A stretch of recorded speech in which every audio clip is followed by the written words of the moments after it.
Hello everyone, welcome to my YouTube channel logicmedico. Today's topic is MCQs in ENT year part 10. So let's start with the MCQ. The first MCQ is the external auditory canal extends from dash to the tympanic membrane. Options are attic, lobule, isthmus, concha, umbo. The time starts now. All these are basic MCQs. Okay.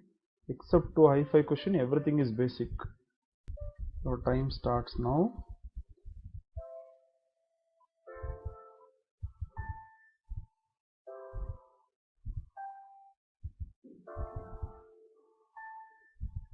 If you are told option D, concha, then you are correct. Okay. So concha is the answer. So the pinna or the auricle, you just have to know that the outermost convex projection is the helix. Within that helix there is a depression, scaphoid fossa. Within that there is one more elevation that is called as antihelix. Within that one triangular depression is that called triangular fossa. This is the crux of the helix and this is the crux of the antihelix. Okay, here is a tragus, one triangular projection. Opposite to that there is one more tiny projection, antitragus. Between the two there is a depression, intertracheal notch. The lowermost portion of the pinna is called as a lobule. The entire pinna is made up of elastic cartilage except the lobule. Even the ear piercing guy knows that, you should also know. Lobule is made up of fibrofatty tissue. Okay, so this area, okay, this area which appears like a well, but the actual well is here, external auditory canal, but this beginning portion of the well is there, no? That's called as concha. So the concha, the external auditory canal connects the concha of the pinna to the tympanic membrane. That side is tympanic membrane, everyone knows. So this side what it is, you should also know this. So it is concha. Okay. Come to the difficult question, we'll see.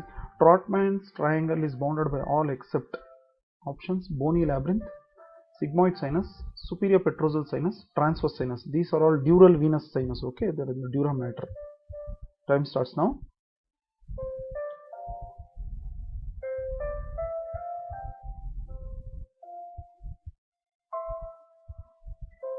Our time is up. Okay, answer is transverse sinus will not form a boundary for this triangle called as Trotman's triangle. Bony labyrinth, that is inner ear, forms a part. Sigmoid sinus, superior petrosal sinus, all these forms a part. Let's see what is this triangle. See, this is of the interior of your skull. There is cerebellum. This is cerebellum. Okay, on the background. This is your inner ear or the bony labyrinth, inner ear. Okay, can you see one sinus here? It is on the upper part of the petrous part of temporal bone, so we call it as superior petrosal sinus. Can you see one S-shaped sinus called a sigmoid sinus? This becomes one huge wing, internal jugular vein. So this triangular area, which the artist has written beautifully, is called as Trotman's triangle. Trotman's triangle. Okay. So you see this? This is Trotman's triangle. Okay. So this triangle is important. Okay, because bounded by two sinus on either side and one bony inner ear. Okay, and this is a site from where we can approach this area from the mastoid region, the posterior cranial fossa. Any surgeries in the interior of the skull, we want to approach from the mastoid area. For that reason also this is important. Okay. Next question. Prusak space is bounded below by options: fibers of lateral malleolar fold, Sharpnell's membrane, lateral process of malleus, neck of malleus. The time starts now.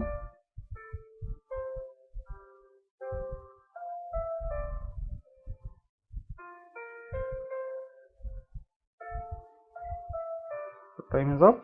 Answer is lateral process of malleus. So what is this Prusak space? First you have to know. So can you make out this space here, this area?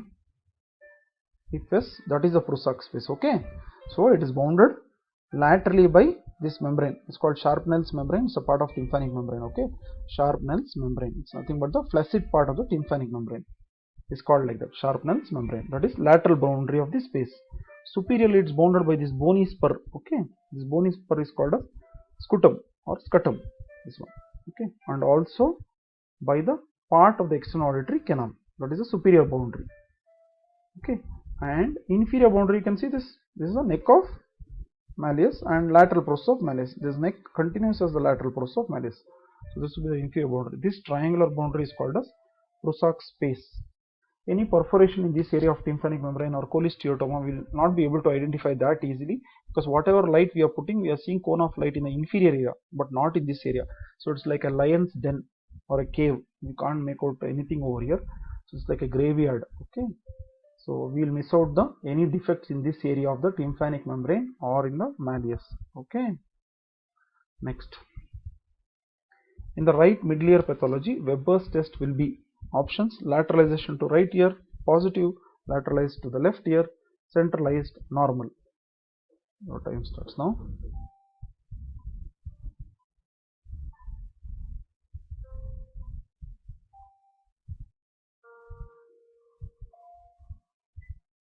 Answer is option A, lateralized to the right side. Okay, the middle ear pathology means it's usually conductive hearing loss, so it's referred to the, it's lateralized to the same side. So what is this Weber's test? Basically we'll see. In Weber's test, what we'll do is we'll strike the prongs of the tuning fork and place the base of the tuning fork in the middle of the scalp or the vertex, the bony prominence, or on the forehead also we can do.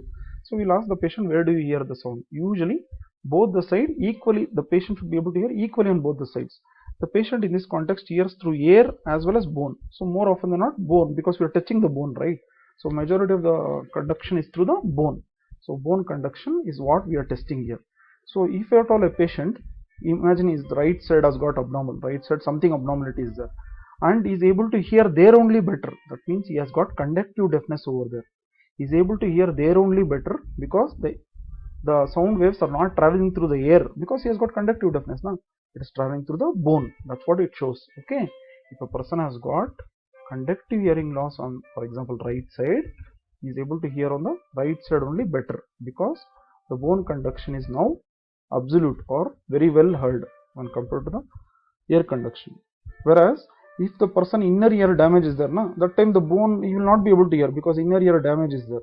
So that time you will hear to the opposite ear. In case of sensorineural hearing loss, you will hear lateralized to the opposite side, because this side both the inner ear and the bone and the conduction everything is normal.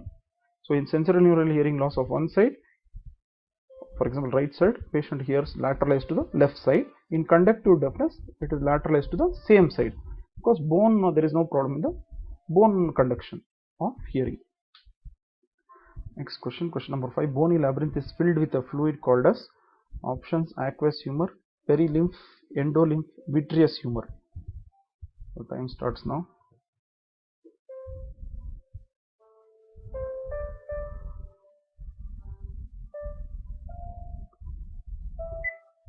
Correct answer will be perilymph, option B. Okay, aqueous humor is a liquid which is present in front of the lens within the eyeball. It is a watery fluid, so it's called aqueous humor. It is behind your cornea in front of the lens. That's called aqueous humor. Behind the lens of the eyeball, okay, but within the retina, within the retinal cup, there will be one jelly-like material. It's called vitreous humor. Within the membranous labyrinth, there will be one liquid. It's called endolymph. But outside the membranous labyrinth, within the bony ear, bony inner ear, there will be perilymph. Okay, so this is the bony cochlea. Within this there will be perilymph. Within this there is one snail, that membranous snail, cochlear duct. Okay, that cochlear duct. Within that cochlear duct there will be endolymph. So this is cochlea, bony cochlea. Within this perilymph. Within that there is cochlear duct. That is a membranous labyrinth. So within the membranous labyrinth there will be endolymph.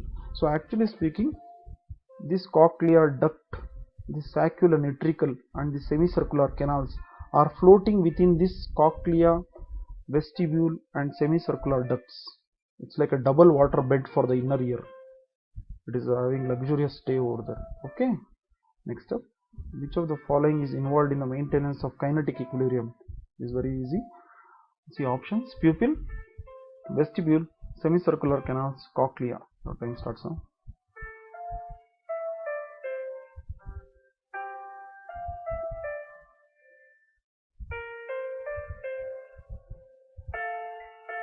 Your time is up. Answer is semicircular canals. So there are three semicircular canals. This one, the superior semicircular canal is there in the sagittal plane. The posterior semicircular canal is there in coronal plane.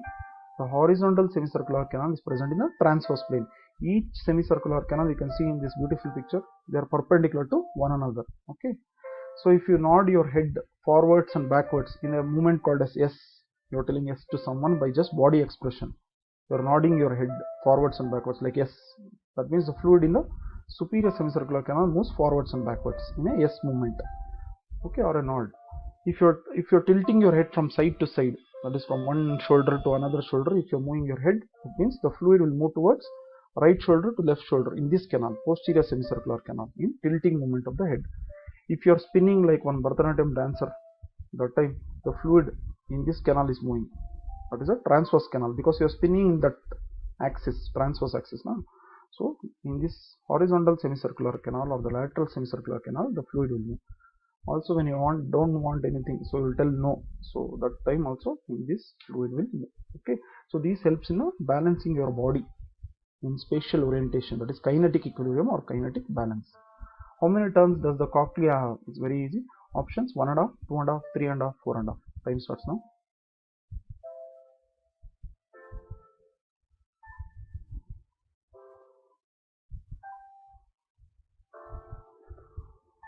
Time is up. Option B is the correct answer. 2.5 turns. So this cochlea, this is the basal turn of the cochlea. It's like a snail shell, okay. This is the intermediate turn, and the last one, the half turn, this one, it is like a softy ice cream. This one, the last half turn is half, 2.5. This is called apical turn, okay. Basal complete, middle complete, and the apical last part is 2.5 turns is the correct answer. Next, all are true about Cogan's syndrome except options: episodic vertigo, interstitial keratitis, positive for syphilis, hearing loss. Time starts now. All are true except, okay. Time is up. Answer is option C, positive for syphilis. That is not true. Person will have episodic vertigo, interstitial keratitis, and hearing loss. This Cogan's syndrome is an autoimmune disorder where the body's immune cells will try to destroy its own tissue. Mainly, it will destroy the inner ear hair cells. That's why the person has got hearing loss, okay. That is sensory neural hearing loss, okay. Also, it destroys the semicircular canal, the crista ampullaris, okay. Therefore, the person has got vertigo, okay. Episodic vertigo, it comes on and off because all the cells are not destroyed. That's why. Also, it has autoimmunity towards the cornea. Kerato here refers to the cornea of the eye. So inflammation of the eye is there. Interstitial keratitis. Interstitial means the middle portion of the cornea. Interstitium. So the person even goes to blindness as well as deafness. This is called Cogan's syndrome. It is an autoimmune disorder. It's extremely rare but possible. Whenever a person, a newborn child, has got both deafness and blindness, you should think about such syndrome called as Cogan's syndrome. Okay. Which semicircular canal are paired synergistically? This is an interesting question. Options: right posterior with left posterior, right superior with left superior, right horizontal with left horizontal, all of the above. Time starts now.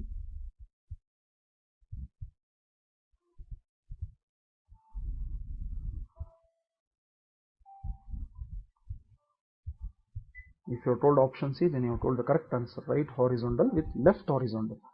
So here the blurred area, these are the two right and left ear of your body. This is the right horizontal semicircular canal, this is the left horizontal semicircular canal. They both are in the same plane, that's a horizontal or transverse plane. So they both respond synergistically. So horizontal semicircular canal of right side matches with the left side. The other pairs would be the left anterior. Can you see this left anterior? Left anterior. This one, right posterior. See, these two are in same plane. Left anterior and right posterior. It can be right anterior and left posterior also. They are also synergistically paired. Okay. Next, flap sign is seen in glomus jugulaire, vestibular schwannoma, Meniere's disease, neurofibromatosis. Your time starts now.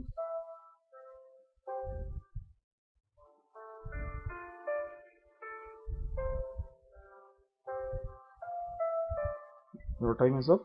If you are told option A, glomus jugulaire, then it's correct. This flap sign, it is a sign seen in glomus jugulaire. Glomus jugulaire is a tumor arising from a blood vessel cells, especially the glomus cells and the surrounding tissue. So they will be along the blood vessels and the nerves. So what happens? These are pulsatile swellings. Okay, whenever the blood body temperature rises or the bloodstream pressure rises, the person will get vertigo, and they also release some local hormones. So on CT scan, you can make out this tumor will cause erosion of the canal, carotid canal, the bony canal, and the jugular fossa. Here it's not eroded, here it is eroded. So vascular tumor, so blue eardrum may be there, or it may appear like a strawberry surface. That is also there. Bonus question: the landmark of the endolymphatic sac is Donaldson line, Anderson line, Henderson line, Kinderson line. So the answer is Donaldson line. Okay. So Donald's line is a line between posterior semicircular canal and the horizontal semicircular canal. This endolymphatic sac is present. Kindly subscribe to my channel.